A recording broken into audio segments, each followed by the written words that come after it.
A paz do Senhor, irmãos. Tudo bem com vocês? Meu nome é José Luan, estou aqui no canal Bíblia para o Cotidiano para mais uma aula da IBD, da revista Conectar Mais Jovens, cujo tema desse primeiro trimestre é livros históricos. A gente vai estar aprendendo um pouco mais, como a gente já tem aprendido até aqui, sobre os livros históricos, sobre a história de Israel, o relacionamento de Deus com o povo. Amém? Hoje a gente vai para a quinta lição dessa revista, com um título que diz assim: Um coração agradável a Deus. Amém? Se você tem sua revista aí, pega sua revista, pega sua Bíblia, vem junto comigo aprender da palavra de Deus. Se você não tem a revista, pega pelo menos a Bíblia, pega um caderno, faz algumas anotações, tá? Para você estar meditando, para você estar lendo depois. Então vamos estar aprendendo junto a palavra de Deus. Amém? Vamos para o texto de referência. O texto de referência se encontra em 1 Samuel, no capítulo 12, do versículo 22 ao versículo 25. Amém? Abre aí sua Bíblia, 1 Samuel, capítulo 12, do versículo 22 ao versículo 25. Diz assim a palavra de Deus: Pois o Senhor não desamparará o seu povo, por causa do seu grande nome, porque aprove ao Senhor fazer-vos o seu povo. E quanto a mim, longe de mim que eu peque contra o Senhor, deixando de orar por vós. Antes vos ensinarei o caminho bom e direito. Então somente temei ao Senhor e servi-o fielmente com todo o vosso coração, porque vede quão grandiosas coisas vos fez. Porém, se perseverardes em fazer o mal, perecereis, assim vós como o vosso rei. Glória a Deus.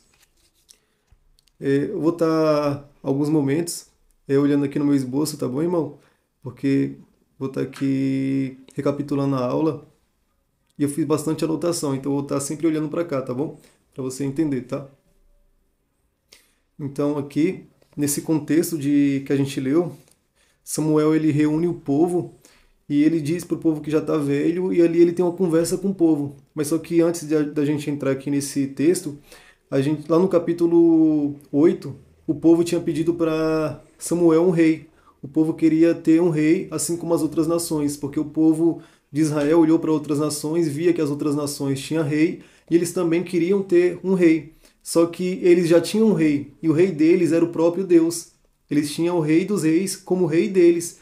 Só que com essa atitude deles de pedir um rei, eles estavam rejeitando o rei dos reis. Eles estavam rejeitando a Deus só para ter um rei humano, como as outras nações. Eles queriam ser como as outras nações, ter um rei. Então a palavra fala que Samuel, ao ouvir esse pedido do povo, Samuel se entristece. Ele fica triste com o pedido do povo. Porém, o Senhor falou para Samuel que era para Samuel atender o povo, porque o povo estava rejeitando não a Samuel, o povo estava rejeitando a Deus. Então, no capítulo 10, Samuel ele atende a ordem de Deus, atende o povo. No capítulo 10, Samuel ele unge a Saul, filho de Quis, da tribo de Benjamim, como o novo rei de Israel. No versículo 6 do capítulo 10, a palavra fala que Samuel fala para Saul que ele seria cheio do Espírito Santo. O Espírito Santo se apoderaria dele e que ele seria um novo homem. E mais à frente isso acontece, porque ele se encontra com um grupo de profetas, ele começa a profetizar e ele é cheio do Espírito Santo. Dali em diante ele se torna um novo homem. No capítulo 10, ainda, Samuel ele convoca todo o povo e na presença do povo ele chama a tribo de Benjamim, da tribo de Benjamim ele chama a família de Matre e da família de Matre ele chama Saul, para que apresentasse diante de todo o povo ele como novo rei. Então o povo, sabendo agora que tem um novo rei, o povo se alegra, porque agora, assim como as outras nações, eles também têm um rei. No capítulo 11 de 1 Samuel, Saul, ele já como rei, ele sai com 330 mil homens para livrar o povo de Jabes de Gileade da mão dos amonitas. Então ele vai socorrer o povo de Jabes de Gileade e dá livramento ao povo. Ele traz salvação para o povo de Jabes de Gileade. Já como rei, ele já está conquistando a primeira guerra, trazendo salvação para o povo já. Então o povo vai até Gilgal e lá ele apresenta novamente Saul como rei, para que todo o povo ficasse sabendo que Saul era o rei. E entrando aqui no capítulo 12, onde a gente leu, Samuel ele conversa com o povo, ele diz que já é velho E diz também que o povo, por eles terem escolhido um homem como rei, eles haviam rejeitado ao Senhor, que os havia tirado do Egito com mão forte e os estabelecido na terra de Canaã. Mas Samuel diz também que se eles e o rei temessem ao Senhor, servissem ao Senhor, ouvissem ao Senhor e não fossem rebeldes à palavra do Senhor, tudo para eles ocorreria bem, eles seriam abençoados. Mas se eles não fizessem isso, eles teriam o Senhor contra eles. Eles se afastariam do Senhor. Por isso que Samuel termina dizendo para o povo não se desviar do Senhor. Ele termina dizendo para que o povo servissem ao Senhor, para que o povo temessem a Deus. E outro ponto aqui também interessante é que no versículo 23, Samuel fala para o povo que não deixaria de orar pelo povo. Ele diz assim: "E quanto a mim, longe de mim que eu peque contra o Senhor, deixando de orar por vós, antes vos ensinarei o caminho bom e direito." Então, mesmo diante da ingratidão do povo, Samuel ainda diz que continuaria orando pelo povo. Mesmo diante da ingratidão do povo, Samuel ainda diz que continuaria ensinando a eles o caminho bom. Aqui nós já aprendemos com Samuel que mesmo diante da ingratidão das pessoas, nós devemos continuar orando por elas. Devemos continuar pregando a palavra, ensinando o caminho bom e direito, porque não é sobre o que as pessoas nos fazem, mas é sobre como nós reagimos ao que as pessoas nos fazem. Sabe, nós devemos reagir refletindo Cristo. Agora vamos para o versículo do dia. O versículo do dia é 1 Samuel, capítulo 16, versículo 7. Diz assim a palavra de Deus. Porque se você tiver com sua Bíblia, 1 Samuel 16, versículo 7. Tá? Qualquer coisa, dá um pausa no vídeo, abre e vamos acompanhando. Amém? Diz assim: porque o Senhor não vê como vê o homem, pois o homem vê o que está diante dos olhos, porém o Senhor olha para o coração. Então essa palavra aqui foi dita por Deus a Samuel, quando Samuel foi até a casa de Jessé, ungir a Davi como rei. Quando ele chega na casa de Jessé, ele vê a Eliabe, irmão de Davi, e devido à estatura de Eliabe, devido ao porte dele, ele pensa que ele seria o rei de Israel. Só que Deus disse para Samuel: não atentes para a sua aparência, nem para a altura da sua estatura, porque eu tenho rejeitado. Porque o Senhor não vê como vê o homem, pois o homem vê o que está diante dos olhos, mas o Senhor olha para o coração. Diferentemente de nós, que nos admiramos com o que vimos, sabe, que nos impressionamos com a aparência, com o exterior, Deus ele olha não para o exterior, Deus olha para o interior. Ele olha para o que ninguém consegue olhar. Ele vê o que ninguém consegue ver, ele sabe o que ninguém sabe. A aparência pode esconder dos outros quem nós realmente somos, mas de Deus nada é capaz de esconder quem nós realmente somos. Sabe, porque Deus ele nos sonda e nos conhece. Ele está nos vendo, ele vê além do que as pessoas podem ver e nada está oculto aos olhos dele. Agora, vamos para a verdade aplicada. Aquele que confia no Senhor, aqueles que confiam no Senhor e dependem do seu poder, possuem um coração puro e sincero. E isso é nítido, irmão. Uma pessoa que tem intimidade com Deus, que depende de Deus, sabe? Aqueles que dependem dele, possuem um coração puro, sabe? Reflete um coração simples, um coração humilde, reflete o coração de Cristo, porque a comunhão com Deus faz isso, faz com que o caráter de Cristo, faz com que o coração de Cristo seja refletido através de nós. Agora vamos para a introdução. Antes eu vou ler aqui os objetivos da lição. Apresentar Samuel como profeta e juiz de Israel, entender o perigo de se ter um coração enganoso e apontar o contexto da unção de Davi. Então a gente vai tratar um pouco sobre esses temas, tá bom? E aqui no momento de oração eu vou deixar para o final. Na leitura semanal, mais uma vez, peço a você que não deixe de ler durante a semana, que durante cada dia da semana você venha estar lendo, venha estar meditando nesses versículos, porque fazem parte do conteúdo e você vai ser edificado, tá bom? Então, não deixe de ler esses versículos. Agora vamos para a introdução. O livro de 1 Samuel apresenta um momento de transição na história de Israel, do período dos juízes para o período da monarquia teocrática, quando o rei seria visto como representante de Deus. Então, aqui o livro de 1 Samuel apresenta essa transição na história de Israel. Israel deixa de ter juízes e passa a ter um rei como o líder do povo. Porque o povo tinha pedido a Deus por um rei. E esse rei que o povo tinha pedido a Deus, ele seria o representante de Deus. Por isso, esse período da história de Israel se chama monarquia teocrática, porque o rei seria o representante de Deus para o povo. Logo, o rei ele deveria andar segundo as leis de Deus, o rei deveria andar segundo a palavra de Deus, e ele teria a responsabilidade de conduzir o povo na vontade de Deus, na palavra de Deus. Ele também tinha que ser um exemplo para o povo, porque se ele não fosse um exemplo para o povo, ao invés dele aproximar o povo de Deus, ele afastaria o povo de Deus. Então o rei deveria representar Deus ali na terra, deveria andar na vontade de Deus, deveria refletir o caráter de Deus e deveria conduzir o povo na vontade de Deus. O ponto-chave. A felicidade e a pureza de um coração são resultados inevitáveis de uma vida de obediência à palavra de Deus. A comunhão com Deus e a obediência à palavra dele resulta nisso, em uma vida, sabe, de felicidade, mesmo diante das dificuldades, de modo que quando as pessoas olham para a pessoa, percebem Deus na vida da pessoa, porque a pessoa tem comunhão com Deus, sabe, tem intimidade com Deus, obedece à palavra de Deus, e quando a pessoa tem comunhão com Deus, obedece à palavra de Deus, tem intimidade com Deus, ela tem a felicidade, sabe, independente do momento, ela tem a felicidade de saber que Deus está com ela, e as pessoas percebem isso e glorificam a Deus, porque vê que essa pessoa permanece firme, independente da situação. Amém? Vamos para o 1.1. Samuel, o último juiz. Durante 320 anos, os juízes foram os líderes espirituais de Israel. Samuel foi o último juiz.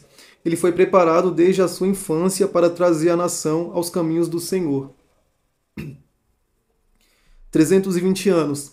Foi esse o tempo que durou o período dos juízes. E como a gente viu até aqui, esse período dos juízes foi um período em que o povo por várias vezes se afastou de Deus, o povo por várias vezes se esqueceu de Deus para servir aos ídolos, para se prostituir, para se envolver com outras coisas, com povos que não deveria se envolver. Enfim, esse período dos juízes foi um período muito ruim, sabe, de muitos escândalos em Israel.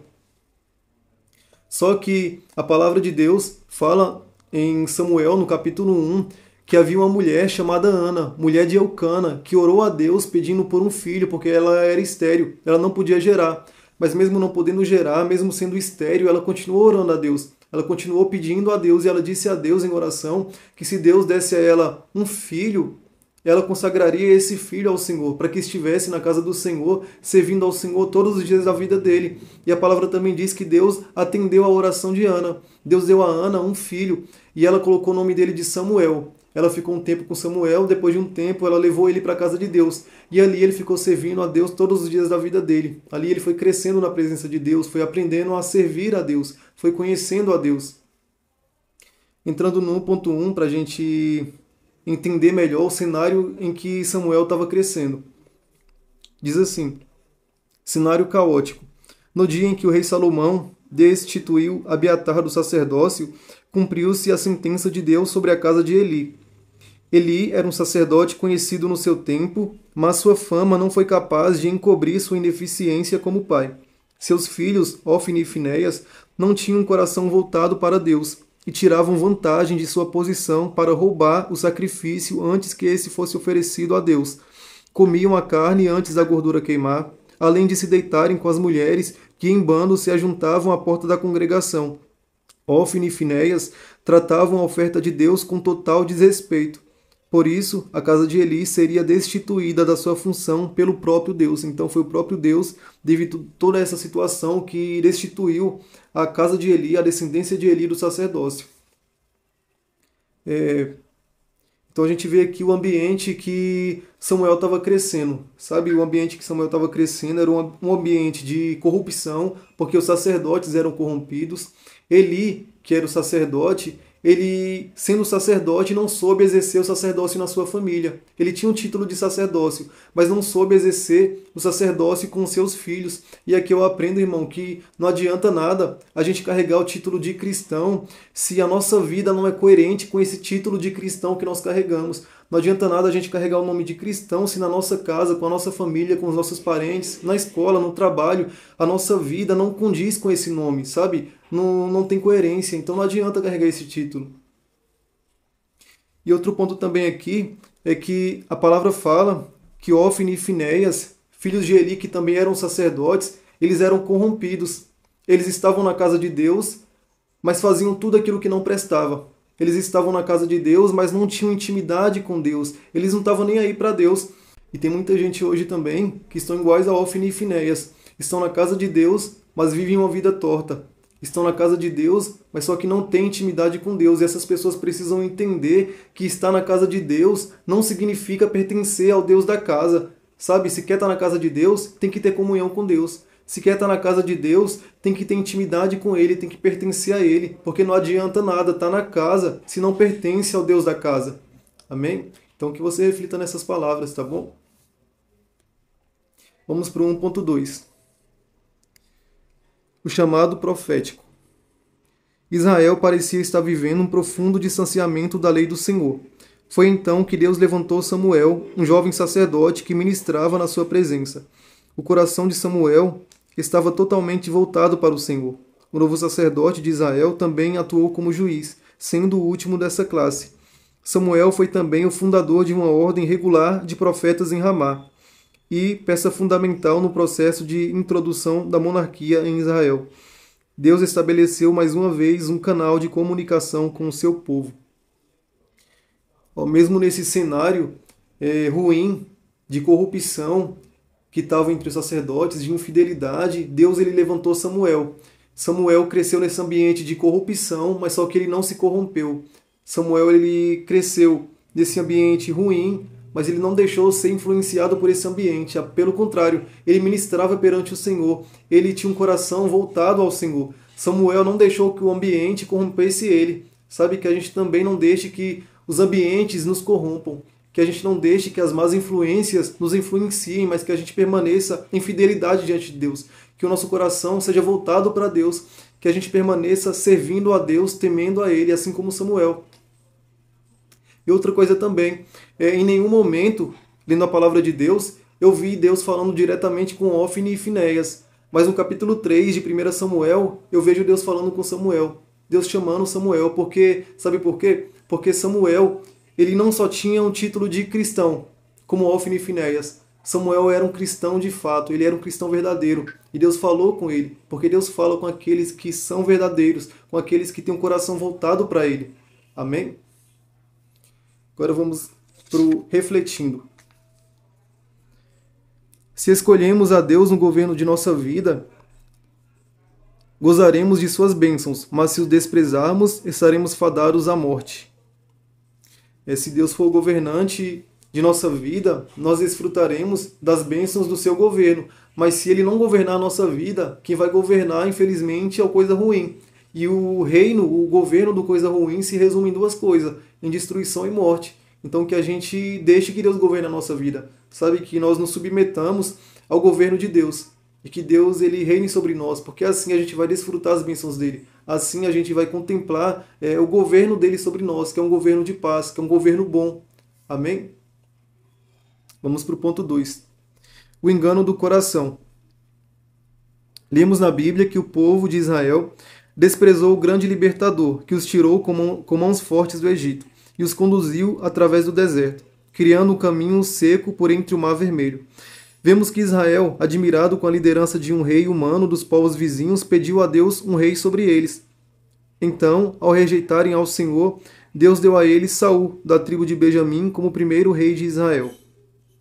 Então, como a gente já viu, o povo, assim como as outras nações, queriam ter um rei.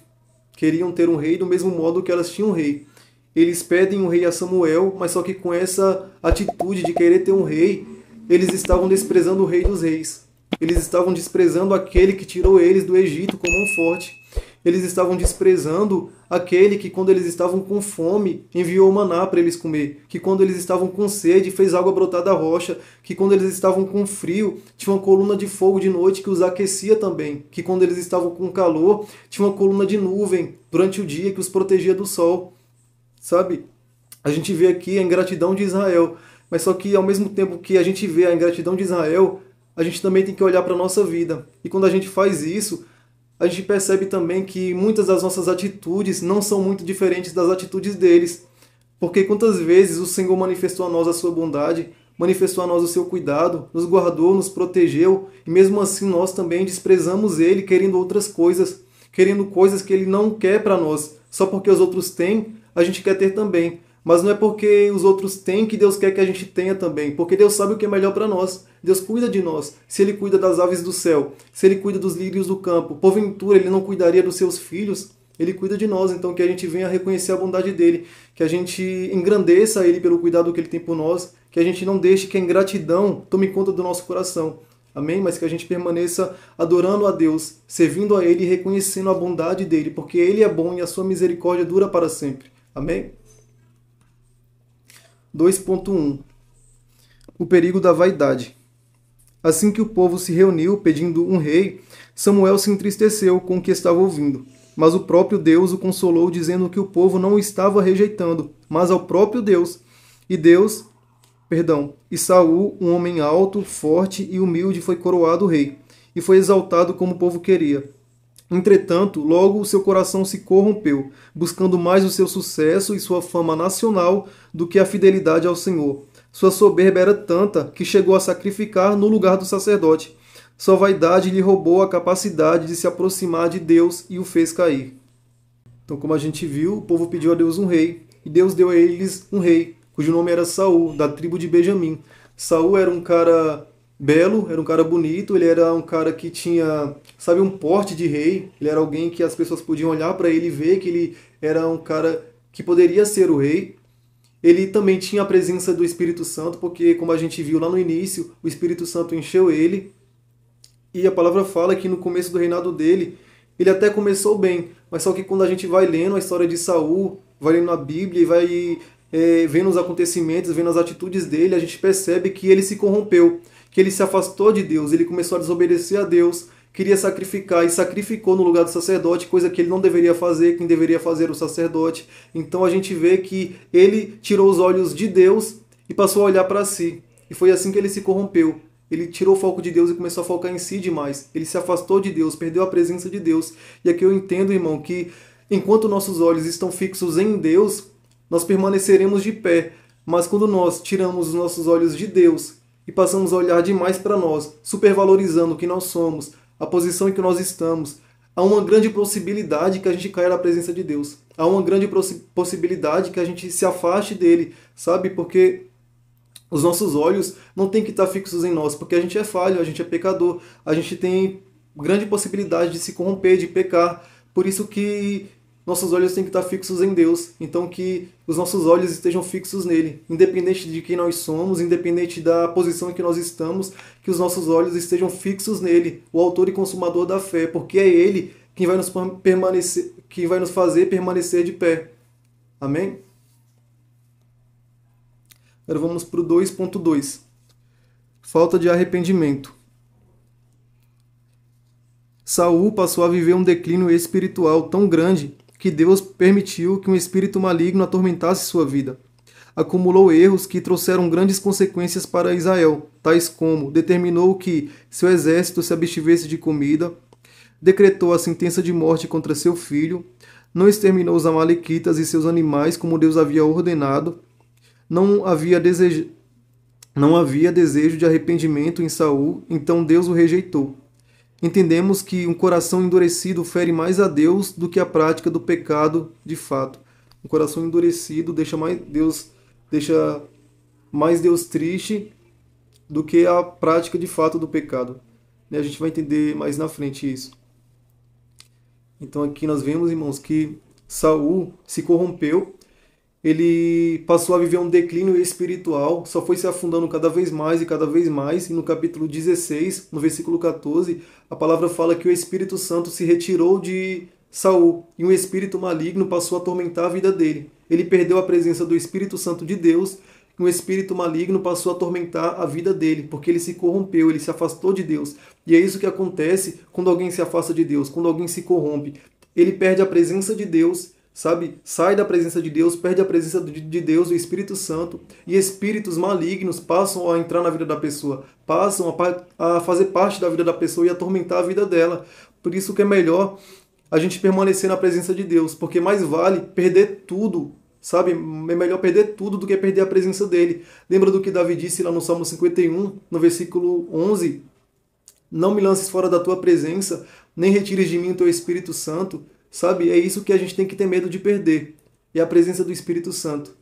A gente tem que ter medo de perder a presença de Deus. Davi entendeu isso e não queria perder a presença do Espírito Santo. Que a gente também entenda isso, que a presença do Espírito Santo vale mais do que qualquer outra coisa, sabe? Porque tudo aqui passa. Fama, dinheiro, casa, luxo, tudo passa. Mas a presença de Deus é eterna, a presença do Espírito Santo é eterna. Então que a gente escolha a presença dele, que a gente se apegue à presença dele. Amém?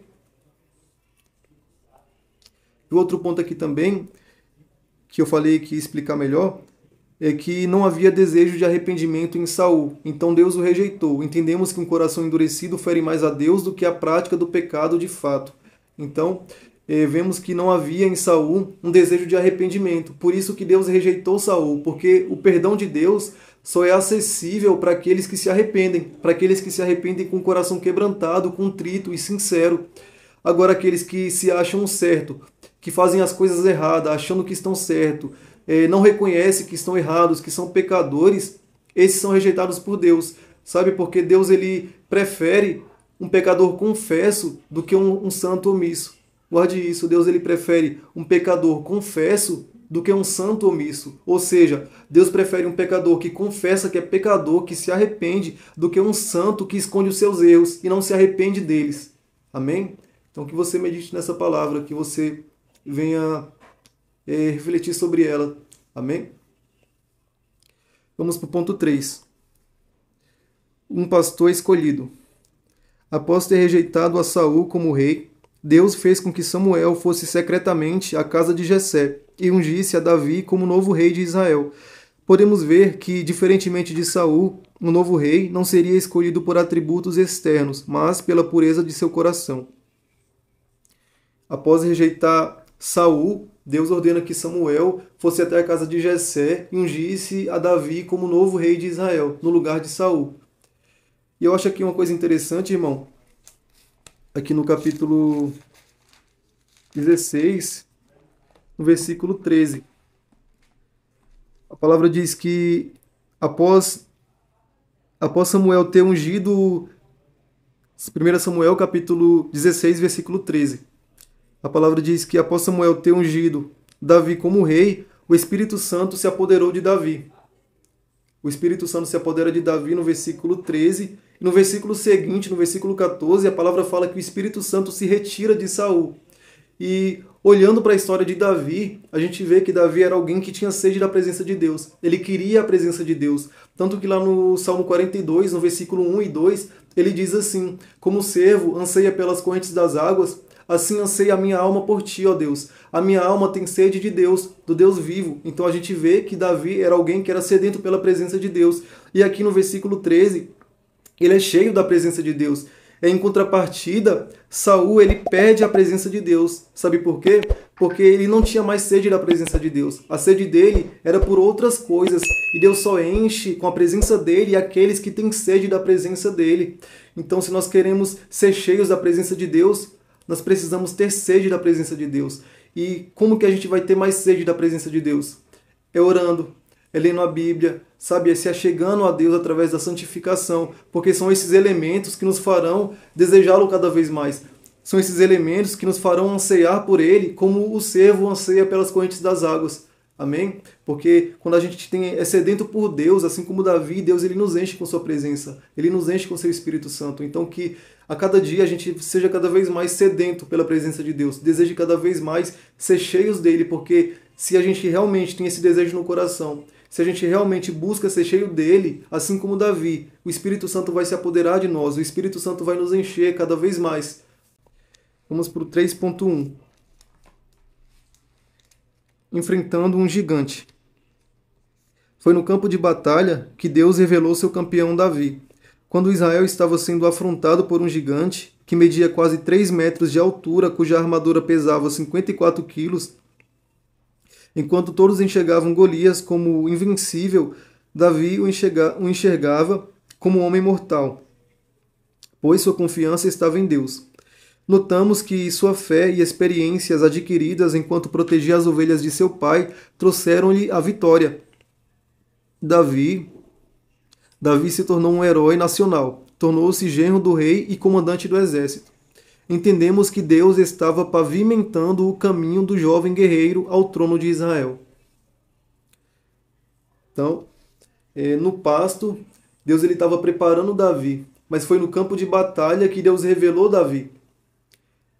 E assim como Davi, irmão, irmã, Deus ele nos prepara, e Deus ele nos molda, Deus ele nos ensina, mas também Deus permite que nós passemos por algumas batalhas, porque são essas batalhas que vão revelar quem nós realmente somos. São essas batalhas que vão revelar onde a nossa fé está. E se a nossa fé estiver em Deus, assim como a de Davi, do mesmo modo que ele venceu o gigante, nós também vamos vencer os gigantes que nos afrontam. Nós vamos vencer as batalhas que nós batalhamos. Amém? Outro ponto aqui também é que ele diz que enquanto todos enxergavam Golias como invencível, Davi o enxergava como um homem mortal, pois sua confiança estava em Deus. Naquele campo de batalha, todos estavam com medo de Golias. Todos estavam com medo dele porque ele era um cara grande, um cara forte, todo mundo estava se recuando, mas só que Davi não se recuou. Davi não deixou que aquilo que estava diante dos seus olhos abalasse a sua fé. Pelo contrário, ele confiou em Deus. Ele lutou e venceu aquele gigante. Precisamos aprender, irmão, com Davi, que não importa o tamanho do gigante, não importa o tamanho das dificuldades, nós não podemos deixar que essas coisas abalem a nossa fé. Nós não podemos deixar que o tamanho do gigante nos amedronte, sabe, nos faça recuar, mas que a gente avance confiando em Deus, porque se nós confiamos em Deus, nós vamos vencer, porque nele nós somos mais do que vencedores. Amém? E aqui também, na última parte do 3.1, ele diz que Deus estava pavimentando o caminho do jovem guerreiro ao trono de Israel. Então tudo o que Davi passou foi uma preparação para o propósito que Deus tinha para a vida dele. Deus tinha um propósito para a vida dele e fez ele passar por esses processos. Deus preparou ele. E assim como Deus tinha um propósito na vida de Davi, Deus também tem um propósito na minha vida, na sua vida, na vida de cada um de nós. Deus tem um propósito e ele vai nos preparar. Ele vai nos fazer passar por esses processos que nos levarão para o propósito que ele tem para nós. Em cada processo que a gente passar, nós devemos confiar em Deus e crer que é Ele que está nos preparando, que vamos chegar no propósito que Ele tem para nós, que vamos viver o propósito que Ele tem para nós. Então que a gente não desfaleça em nenhum desses processos, que a gente não desanime, por mais que seja difícil. É difícil demais. Jesus falou que no mundo nós teríamos aflições, mas só que Ele falou para a gente ter bom ânimo, porque Ele venceu o mundo. Ele venceu o mundo. Se nós permanecermos com Ele, confiando nele também nós somos mais do que vencedores. Amém? Que a gente considere Ele, que venceu as dificuldades, ele que foi afrontado, que foi chicoteado, ele foi até o fim, que a gente também vá até o fim, porque ele é o nosso maior exemplo, e é ele que nos encoraja, que nos motiva a prosseguir. Amém? Agora vamos para o 3.2. Enfrentando a inveja. A fé do coração de Davi não seria provada apenas no campo de batalha. Ele teria que passar por mais uma prova, a da perseguição. A fama de Davi começou a incomodar Saul, que por diversas vezes tentou matá-lo. Davi iniciou assim seu período de fuga. Passou pela caverna de Adulão, foi para Moabe, fugiu para o sul de Judá. Na região de Engede, Saul se viu em uma armadilha e Davi lhe poupou a vida. Assim como aconteceu em Zif, Davi se escondeu no meio dos filisteus e ali permaneceu até que Saul morresse. Deus permaneceu fiel a Davi em todos os momentos.